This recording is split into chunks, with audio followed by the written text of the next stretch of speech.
Tuesday morning show rolls on. One other tweet on the Florida State stuff. Big Ten source, this is from Matt Hayes, who covers college football as well. Big Ten source tells me about Florida State, quote, I don't know who's advising them right now, but they're doing them a disservice. There you go. It doesn't look good there for FSU on where they go from here. Speaking of football, as we sit here, we're officially 2 weeks out from the players reporting at North Dakota State. Practice begins in just over 2 weeks to start fall camp for the 2024 season. And the Bison are not done tinkering with the roster. We've mentioned this throughout the summer months that they have went into the transfer portal and added now up to 6 players. You meant Trent Fraley, who they brought in back in January from Marshall University, potentially be a starter on the offensive line. They added a punter and Aaron Bickerton out of England by way of Howard University. Added a defensive back out of Cornell. They added Kate Osterman out of Elk River through Minnesota as a wide receiver. And then they went back into the state of Minnesota for their latest transfer via Northern Iowa. Will Fralone announced yesterday that he will transfer to North Dakota State for this upcoming year. Frattalone did not play last year, and the reason why, he's going to tell you in this interview we taped yesterday, and it's remarkable from what he recovered from as he missed the season because of injury. Hails from Benilde St. Margaret's High School. Been a popular spot for North Dakota State. The Bison have 2 commits of the class of 2025. Chase Brixius and Khalif Brown hail from Benilde, teammates of Will a couple years ago. My conversation with Will Fralone about why NDSU and when they came on the scene. So NDSU recruited me out of high school. Coach Grant Olson talked to me out of high school. But yeah, in the portal, I mean, I have a few connections at NDSU. Obviously, Coach Grant Olson was the coach to recruit me again. But they hit me up a few weeks back, and obviously it's a program that, you know, they're second to none. So they got in the mix, and I knew that was a school where I was feeling like it was the right fit. So what position are they looking at you at? They're looking at me long-term playing safety. Okay. When they reached out, did it feel like, you know what, maybe this was meant to be? Like they recruited me in high school. Now it's coming all back around. For sure. Yeah, definitely. And 2 of my high school teammates who I was very close with, Chase Brixius and Khalif Brown, they also recruited. They also committed there, and they're out of the 2025 class. So, I mean, them having played there, one of my coaches in high school, Marquise Bridges, he played there as well. So, I mean, it definitely seems like this could be something that's coming full circle. I was going to ask you that about the Benilde connection, man. Tell me how much were you talking to those guys? Hey, you know what? The chance we could have a reunion here in Fargo. Yeah, I mean, Khalif and Chase, they're really close to me. So, I mean, when I was on UNI, when I was playing for UNI, they came and visited. They saw me there, and obviously when they were talking about committing to NDSU, I mean, I definitely wanted to play with them again. Like I said, they were 2 of my favorite players that I played with in high school. So, I mean, we were all talking about it at the same time. All of us were looking forward to something like that. So, describe your Northern Iowa experience. Just can you sum up what happened in Cedar Falls? Yeah, I'm definitely grateful for the opportunity I had in Cedar Falls. I really appreciate the coaching staff, all my teammates. It's a good program, but it just wasn't the right fit for me all around, and I knew that I wanted to transfer, so that's what I did. I rolled the dice, and I knew that God got me, so that's what happened, and I'm grateful to be in this position. I know you have a connection with Coach Olson. Have you talked much with Coach Polasek? And tell me your impressions of the Bison program now with him leading the way. Yeah, I mean, like I said earlier, they're second to none. Coach Olson, yeah, I mean, he's a straightforward guy. I like that a lot. Same with Coach Polasek. They do things the right way, and I've been in communication with both of them, and I'm super excited to build that relationship. What was your impression when you came up here for your visit? Like when they were recruiting you out of high school, what do you remember about taking away from Fargo? Well, I definitely knew that Fargo was a football town. I know that the community, it kind of always around NDSU football. I know how many fans they bring. I know how much the community's into it. And I mean, that means a lot. Having a team where the community really backs you, that's going to make a big difference, and that's going to make a difference for the players as well. I mean, players, coaches, everything. If you got pride and you want to play because of what the community's backing you with, I mean that can really help. So You had a fair amount of schools after you. What was this the whole process, even recruiting and then in the portal? What was this whole process like? Was it the transfer portal? Was it similar to going back to being recruited again?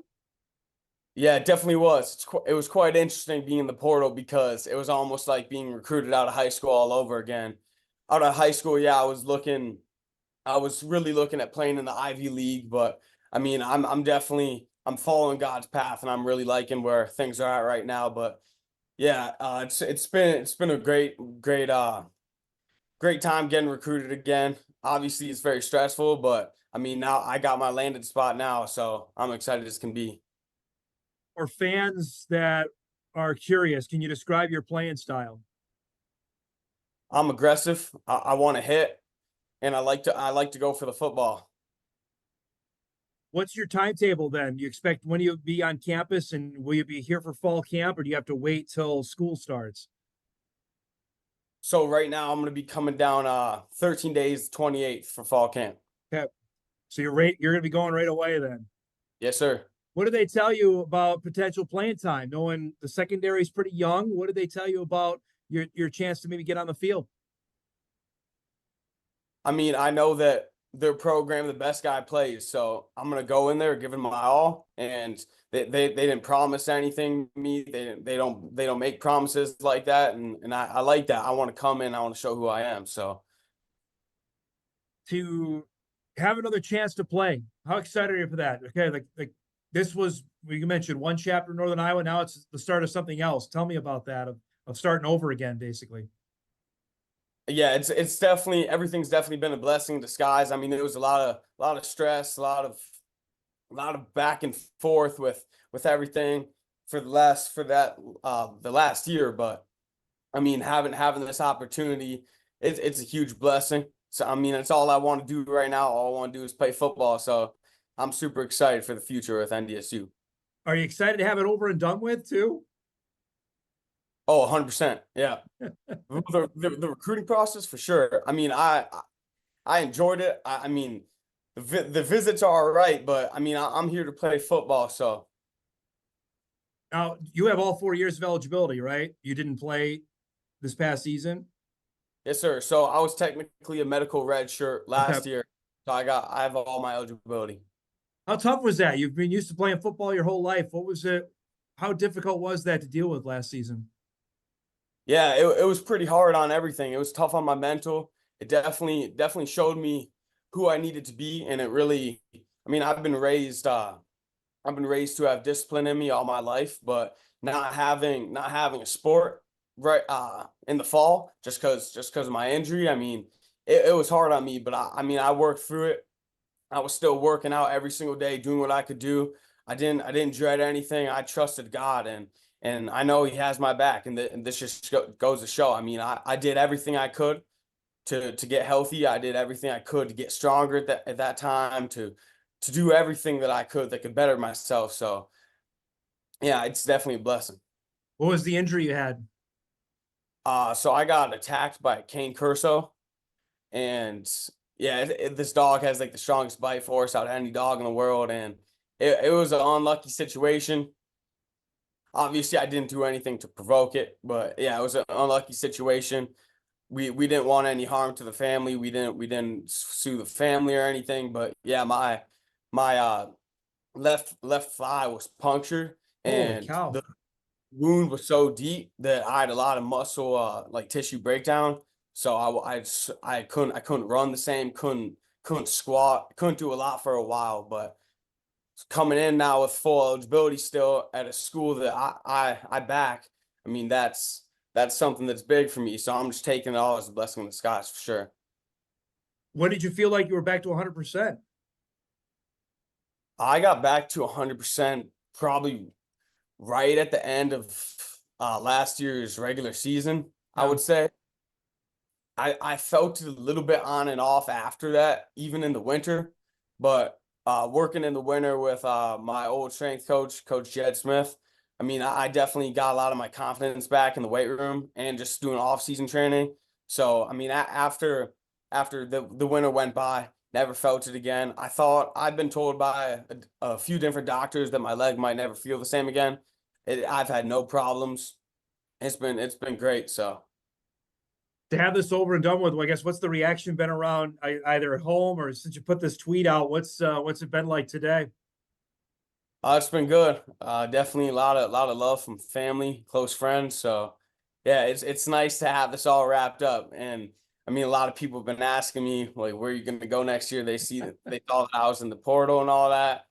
So it's nice to finally have an answer that I can just make public.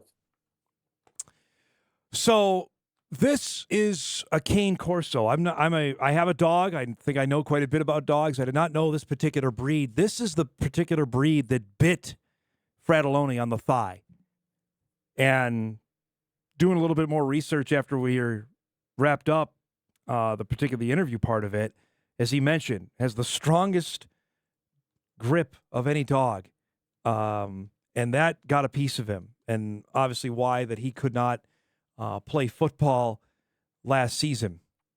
And the short answer to them being aggressive, they aren't inherently aggressive. A Cane Corso can turn out to be a well-behaved canine overall. However, it's worth noting that Cane Corsos were originally bred to act as guard dogs. For this reason, their instinct is to protect runs deep in their DNA. So that was the dog that bit him and forced him to medically redshirt and miss all of 2023. Glad to see that he's healthy again and appreciate his time. Now, on the football side of things, as he mentioned, he's going to play safety. And I was writing down as we were starting the show this morning, the safeties on the football roster for this year, because he's coming, as you mentioned, he'll be here for fall camp when it starts in a couple of weeks. The most experienced guys of the two starters are Cole Wisniewski and Sam Young, both seniors and both back for this upcoming season. Wisniewski back for a fifth year. Sam, as well, has another year of eligibility if he wants to use it because he played in 2020. So he's got that free COVID year hanging around if he wants to play another season of football. After that, Darius Givens, who they have high hopes for. We're going to see him play a lot this year. Ryan Jones, the junior. Jones got his first career start last year when Wisniewski was knocked out with a concussion. So that's the next in terms of experience. Then after that, they have Noah Taylor, redshirt freshman who they really like out of Lamont, Illinois. Reese Sheldon, young man from Cloquet, Minnesota, didn't play. Hudson Arts, who played a bit during the spring. I know he got dinged up a little bit. He's a sophomore. So Taylor and Sheldon are redshirt freshmen. Arts is a sophomore. And then you have Frattalone now as a freshman, redshirt freshman, joining the team. That's a spot they're young at. That's, if you're looking at why they're adding cornerback, they added a piece in the portal, and now safety. And you can say whatever you want about how it was recruited, but I will remind everybody, the guy that we had on the show last week, he'd be a fifth-year player at NDSU, a safety, Marquise Siegel. Dom Jones would be a part of this team still in 2024. He'd be a senior. Those are Courtney Eubanks. He would still have an extra year of eligibility. He would be on this team. Think of that. Those are three guys that would all be all conference that could be on this roster but aren't because they left. So when you take aim at Matt Entz and the guys he missed or they didn't recruit well, no, they did. They recruited dynamite, actually. Those three guys all left through the portal. It's going to happen. So they're trying to address it through the portal of trying to find guys that they can fill in there. They're lucky they're trying to find another guy. Wisniewski was offered the moon and the stars to go other places. He decided to come back for a fifth year. It's a crazy situation, but he'll be back. And that's the next young guy they're adding into the piece. But just when you're going out there and thinking and saying on social media and posting, well, the Bison couldn't recruit, Ents couldn't recruit. Let's pump the brakes on that. The 3 guys they added were all pretty good that all left. All the all-conference guys. We're due for a break. We'll come back. We'll wrap things up, get you ready for, I'll say it, it's a slow sports Tuesday. We'll do that when Hot Mike wraps right after this.